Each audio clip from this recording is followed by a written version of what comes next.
But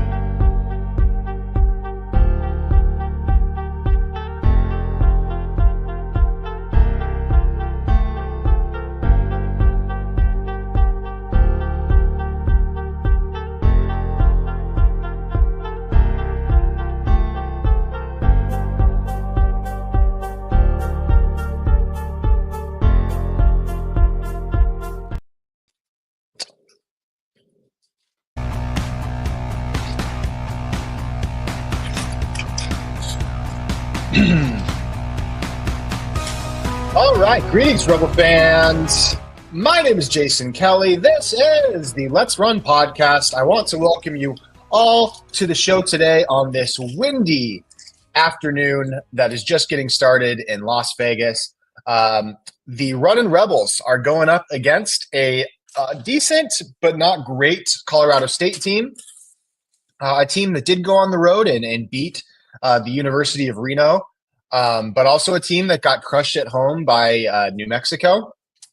So a team that's had a kind of an uneven season. They've been a lot like UNLV, but they do have a couple of wins that UNLV does not have. And, you know, coming off of that Boise State game, there was a lot of anger amongst the Rebel fans, myself included. There was a lot of kind of hand-wringing about what looked like structural issues with this team that are very worrying. And so this afternoon, this game against Colorado State is a massive opportunity for the Runnin' Rebels to kind of get going on the right track and to really kind of prove that they are a legitimate team. I mean, you know, games on the road in the Mountain West, they're always tough, even when the Mountain West is mediocre, like it is a little bit this year, at least a lot less so than last year.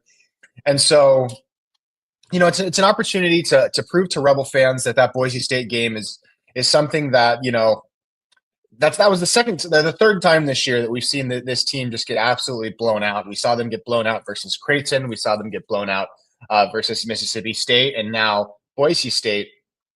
But we did see them put up good fights against, you know, a team like Dayton. And so, you know, it's tough. What is this team? You know, where are they? Who knows? You know, that's kind of where we are. I mean, Dayton is a team that we thought was going to be an incredible team this year and looked good beating us and beating Marquette, but it's kind of come back down to earth. And so this team hasn't proved itself. Let's just be honest. This team hasn't proved its ability to win at a high level. It hasn't proved its ability to compete at a high level. We all know that rebounding is the biggest issue. My tweet that I put out right before the game, or you know, just a few minutes ago after watching the San Diego State New Mexico game, was that, you know, in order to win in the Mountain West, you have to be a good defensive team. You can't win without being a good defensive team. And in order to be a good defensive team, you have to be able to rebound. And this team is really struggling to do that. This team kind of reminds me of the last year of Coach Marvin Menzies. Looking at, you know, that team, Mike Ramala made this point in the Las Vegas Sun, but I think it's well founded. That team, the 2018-19 Runnin' Rebels that year, were really good against teams ranked, you know, above 250 in KenPom. Their best win that year was against BYU. That was a fun game. That was one of the very few times we've ever seen a buzzer beater go for. I believe it was who hit the buzzer beater. I don't remember who hit the buzzer beater that game, but that team had a freshman Bryce Hamilton on it. It was very good at beating up against teams that weren't very good. You know, they were able to beat teams like Hawaii, Pacific, Southern Utah, all teams that were ranked in the 200s. But every time they played a team in the top 100 in KenPom, they lost. They didn't have a single win outside of that BYU game against teams in the top 100 in KenPom. San Diego State was down that year. They did beat San Diego State, I believe, at home. No, they did not, actually. My apologies. But, you know, it's kind of a mirage. It's a team that's record is going to look okay because they beat up on lower competition, but just doesn't have the guns to compete with that upper level team. And this year's team kind of reminds me of that, to be honest with you. So this is an opportunity. It's not a quad one game because Colorado State is, only 87th in Ken Palm, but it is a quad two game. And so this game is an opportunity for the Rebels to kind of change the narrative around them a little bit. Looking at guys like Tom Moser, there's just not a lot of respect for this team and really for this program in the Mountain West, which is really disappointing. The Rebels have to finish top five if they want to have a chance in this Mountain West this year. And so winning games like this are absolutely necessary. So let's dive into the matchup a little bit and go over kind of what we're going to see from this Colorado State team. So I'm going to share my screen with you. We're going to bring up Ken Palm. We're going to dive into the Colorado State matchup. Right now, Ken Palm has UNLV losing this game 71-66. Let me zoom in a little bit. Maybe that can help you guys see things a little bit better. Right now, Ken Palm has this as a 71-66 victory for the Colorado State Rams. It being a road game probably makes all the difference there because Ken Palm does have us beating Colorado State when they come to the Thomas and Mack. Again, looking at the offensive rebound rate for UNLV, it's 327. The thing that UNLV kind of has going for them is that Colorado State is not an incredible rebounding team themselves, which I think gives UNLV an opportunity in this game to get to steal a win. They're not great at forcing turnovers.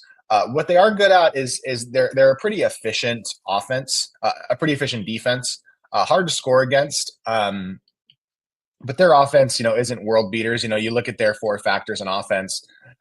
Their free throw, field goal attempt margin is not great. Effective field goal and turnover percentages are not great. Their offense only ranks, it's about 150th. Whereas their defense is really solid. This Colorado State team is just all around average. They're solid, but not spectacular. And so, UNLV's biggest strength right now is still its offense. But like Mike Grimala pointed out in the Sun, every time that they've played a good defense, the offense is kind of cratered a little bit. And so this Colorado State team, being a good defense, it's the biggest single thing that I'm going to be looking out for is, how efficient is the UNLV offense in this game? Are they able to score? Are guys like Jalen Bedford able to turn it on? DJ Thomas is coming off of his worst game as a Rebel on the road at Boise State. And so the offensive efficiency is going to be huge, and rebounding is going to be huge. Diving into the players, Colorado State, I guess I should just briefly say that, they're not a spectacular three-point shooting team. They only three-point percentage, they only average about 30%, which is pretty low, meaning, it is a team that you can stop if you can shut down the paint. And so 2-point percentage, they're a lot better. They're kind of a ground and pound type of team. They're not a flashy scoring team. Looking at their players, their best player is pretty easily Nick Clifford. Really solid guy, 6'6", kind of wing style attacker. Shoots it a little bit, very efficient attacking the rim. It's going to be important to stop him. Another guy, Jalen Crocker Johnson, 6'8", forward player that's going to be imperative that the Rebels stop. Again, he can shoot it a little bit. They do have a lack of size at the guard position. Bowen Bourne, not a big player, only 5'11". But if you're looking at this roster, you see guys with size and strength. And so this team, it's going to be interesting to see if they can bully the Rebels physically, which maybe they can, and that's going to be something the Rebels are going to have to focus on preventing. And so, what's my prediction for this game? I want to keep this relatively short because I do plan on going live after the game. I think the Rebels are going to pull this one. I think the Rebels are going to win this one. I've been wrong. I thought they would have a better I thought they'd have a good chance of beating Boise State, to be honest with you. They obviously didn't. I predicted them to beat Dayton. They got very close to beating Dayton, but they did not win. But I think this is kind of a backs against the wall moment for this roster and really for this staff. If they're gonna get blown out by every single team they play, that's any good, or if they're just gonna lose to every single team they play that's any good, it's gonna be a long season. And so I actually think Ken Palm has this game right score wise. I think a 71-66 score margin is about right, but I do have the Rebels actually pulling the upset here, and winning this game 71-66. A 5 point victory, with decent scoring. That's kind of where I see things at this point in time. Um, but I guess we'll see. I mean, I'm kind of counting on the guys rallying around themselves and pulling themselves together and really going out there and trying to get this win, and I think they will. It's going to be something to see if it's a consistent effort throughout the rest of the year, and you never know. I mean, it's tempting to talk about Kevin Kruger and talk about job security and talk about the future of the program. And when you get caught in rhythms like that, a program has difficulty ever, generating any suspense or hype or energy. And those conversations about Kevin Kruger as the head coach of the Running Rebels, they will certainly happen this offseason. But as of right now, we've got a team that has some fun players on it. They haven't proven themselves to be great. But we have what we have right now. And in the summer, when I'm dying for Rebel sports, I'm going to be wishing that it was January and that I could watch the Running Rebels play. And so I'm just going to try and appreciate it right now as much as I can. I'm going to try and support the guys. I think there is talent on this team. If Kevin Kruger can get the guys to play with energy and rebound, you could see them win a game, win a big game here, and win a couple of big games here. We shall see. Colorado State's a good team. They're not a great team, but if the Rebels aren't careful, they're going to get blown out again. So, um, in terms of midseason firing, all that kind of discussion, I think that's not going to happen, and it shouldn't happen. Kevin Kruger is a good man. He's a rebel. He's a lifelong rebel.